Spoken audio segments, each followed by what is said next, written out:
Welcome. You're listening to the I'm Wired to Inspire podcast, creatively engineered by Nicole, the inspiration specialist. I'm Wired to Inspire is a powerfully packed 5-minute podcast filled with inspiration and encouragement to get you through your day. It's designed to inspire you to live your authentic purpose. Now stay tuned for your host, Nicole, the inspiration specialist, on today's episode of I'm Wired to Inspire. You're listening to the Black Excellence Expose with Nicole, the inspiration specialist.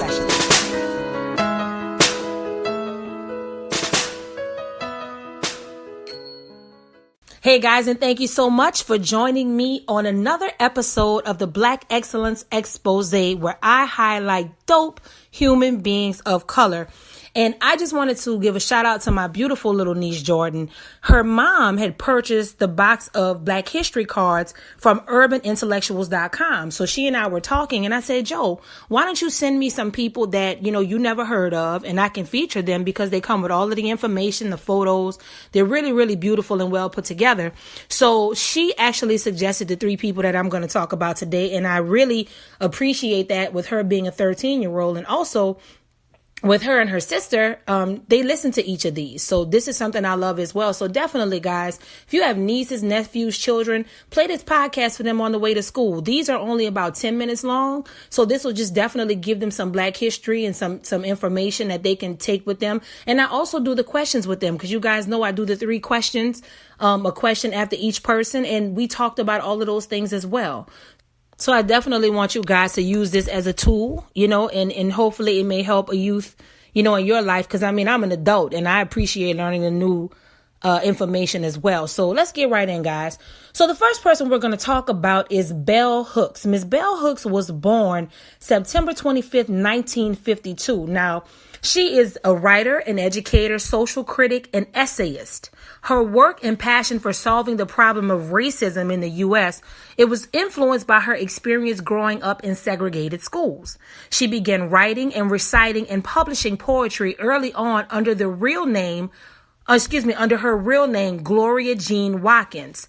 She took on the pen name, quote unquote, Bell Hooks after her grandmother, Belle Blair Hooks, in the 1970s to move away from writing poetry and into a focus on critical essays on systems of domination.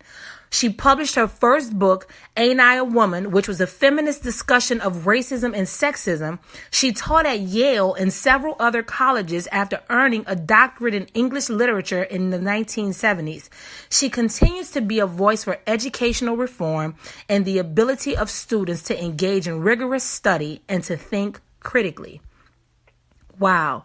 It's what I always find amazing is, when I think about people who do things where they operate in excellence, it's always a blessing to me because I think about what my skill set is. So when I hear about a person like this, an incredible woman like this, it really gives me joy because, although I'm a writer and I do similar things, it's what she did was her own wheelhouse. And that's what this whole podcast is about.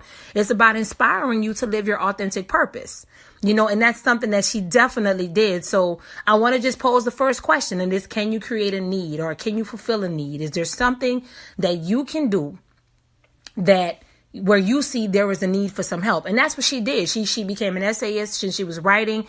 She tried to provide answers, a solution for the people who needed the questions answered, the probing questions about sexism and racism and things that she felt were of value.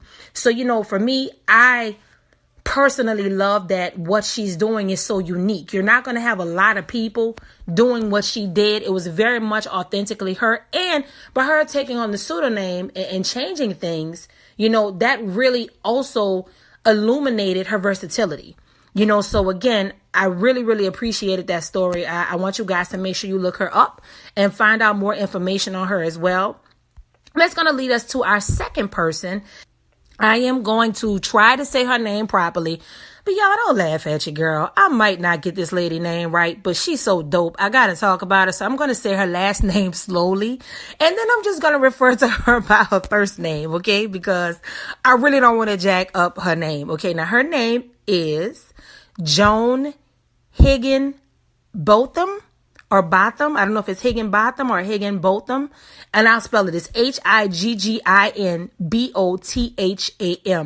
She was born August 3rd, 1964. Yay, August baby like me. And she is actually an engineer and a former NASA astronaut. She's actually the third African-American woman to go into space. She actively participated in 53 shuttle launches during her 9-year tenure at Kennedy Space Center.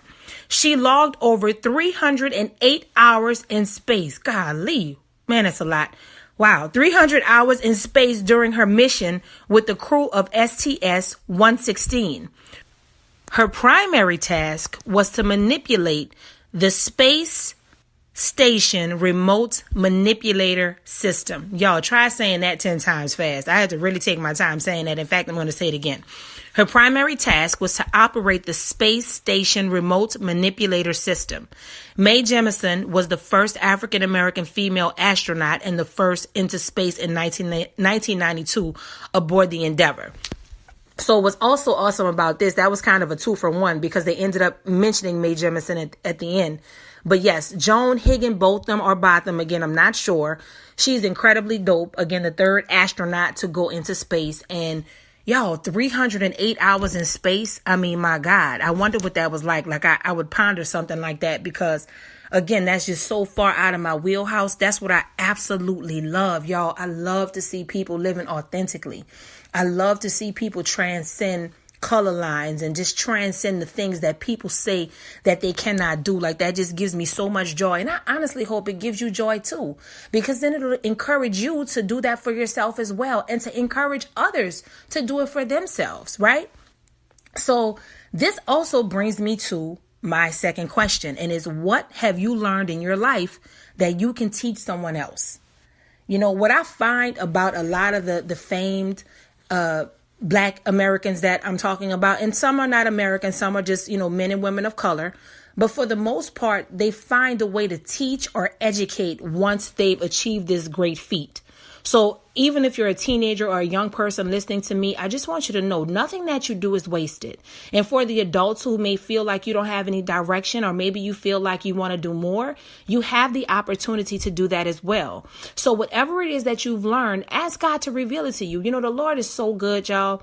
The Bible says you have not because you ask not. So you can ask the Lord. He's a good, good Father. And if you really feel like there's something you need to do, He will give you what you need to do it. He'll teach you how to do it. He'll tell you how to do it. He'll show you how to do it. So I don't ever want you guys to think that what you have is not of worth and value, because what you have is. And that is why you want to take those things that you have attained and acquired. Again, even if you're 12 years old, if you've learned how to braid hair, if you've learned how to crochet or do paper mache or something like that, like, you always have something that you've personally learned that you can teach someone else. Even if it's tutoring them, even if it's helping them in some small way, you can totally and absolutely do that.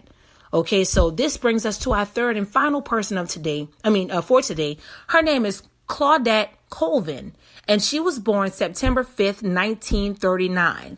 She is a pioneer of the civil rights movement.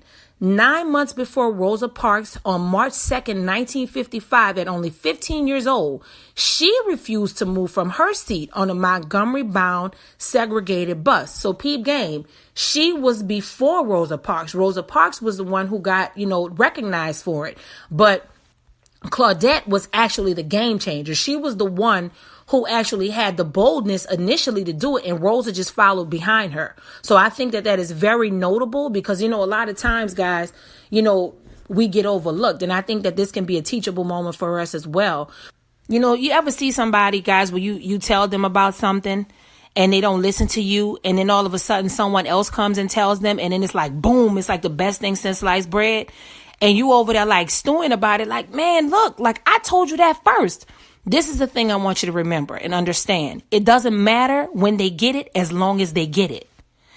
I would have liked if everybody knew that it was Claudette Colvin, but guess what? If it took Rosa Parks to do it, everybody ended up getting the message. So that's why I'm grateful for even cards like these Urban Intellectual cards, because these people do not go unnoticed. And again, it carries the same weight. It's just that some people, fall off into obscurity and people don't know who they are, and other people are highlighted, but it does not devalue either one of them. So I'm so glad that we get a chance to really learn some information about her, because it is highly valuable. And here's a little bit more about her. She had paid the fare on the bus, and she felt it was under her constitutional right to board the bus, right? She was dragged off the bus, y'all, handcuffed and taken to an adult jail. This girl was 15 years old. If I have any teenagers listening, listen to what happened to this lady. This was a young girl, y'all, 15 years old, and they were treating her like she was an adult that committed a crime, and she actually paid the fare. And that's why I try to tell the youth all the time in 2018 and beyond, you guys don't know how good you had it, because these people couldn't do the regular everyday things that we do right now that we take for granted. I mean, they were either killed or ostracized, or something happened where they could not live a happy life daily, because they were always assaulted. They were always, sought after to be hurt or to be, set apart or segregated, so it's just interesting how this kind of played out. Well, it goes on to say that Colvin is not a much celebrated figure in the African American civil rights movement. Many believe this is because she was perceived to be darker toned and pregnant. Wow. Colvin had a child born out of wedlock at the age of 16. On February 1st, 1956, Claudette Colvin served as a star witness alongside other 4 plaintiffs in the Browder versus Gale case. This landmark federal case, chaired by a 3-judge panel, ended the history of segregation on public transportation in Alabama and other states in America. Wow, that is very telling. Again, race relations and all of the foolery that goes in just as people that we have to deal with, even with color lines amongst our own people. It's just amazing how that works. But again, y'all, nonetheless, Black excellence across the board. And today was just really dope. And, I just realized I featured 3 women today. That wasn't on purpose, but to God be the glory. I mean, the women doing it, the men and the women alike, and I'm so excited. I have so many teens and young people I'll be talking about soon, guys. But I want to tell you guys the last question, and I'll be out of here. The third and final question is, what can you bring to the world in your own unique way? There is something very special about you. There is something very authentic about you that you can bring to this world. Again, you have something that's all your own. And even if you're not walking in the knowledge of what that thing is, you absolutely have something of greatness. And I just want to encourage anybody who's listening, make sure you are avidly advocating change in your life and in the lives of others, even if it's in a small way, guys. It is not always a person on the platform, and it is not always somebody that everybody is going to know their name. It's not always about that. Sometimes it's just giving somebody a hot meal. Sometimes it's, that you can cook really well and you utilize that gift to feed the homeless, or, you may take on something that, maybe you were a single mom or maybe you were a motherless child and you find something to help people who are going through the same thing. It can run the gamut, y'all. Everybody's not a physicist or a doctor or a lawyer, an astronaut, but who you are is of value. You are totally of value, great value. So again, it does not matter who you are listening to this, but I just want to encourage you to operate in excellence and rise up and be who God called you to be. Okay, so guys, you make sure you join me next time on the Black Excellence Expose. I'm wired to inspire. I hope you are too. It's the I'm Wired to Inspire podcast giveaway. Stay tuned for instructions.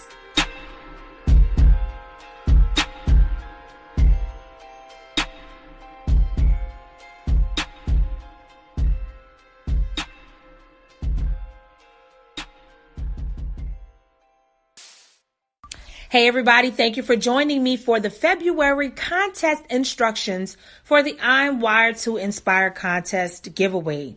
Now, this particular contest is specifically for Instagram. I will be making a post and it will be speaking of this contest, and then you're going to repost it and tag 3 friends that inspire you for a chance to win a $50 Amazon gift card 2 winners will be chosen. You must be following at robinicolek, that's one word, one N, and I'm Wired to Inspired for your entry to be valid. We must be tagged in your photo for us to see it. Good luck.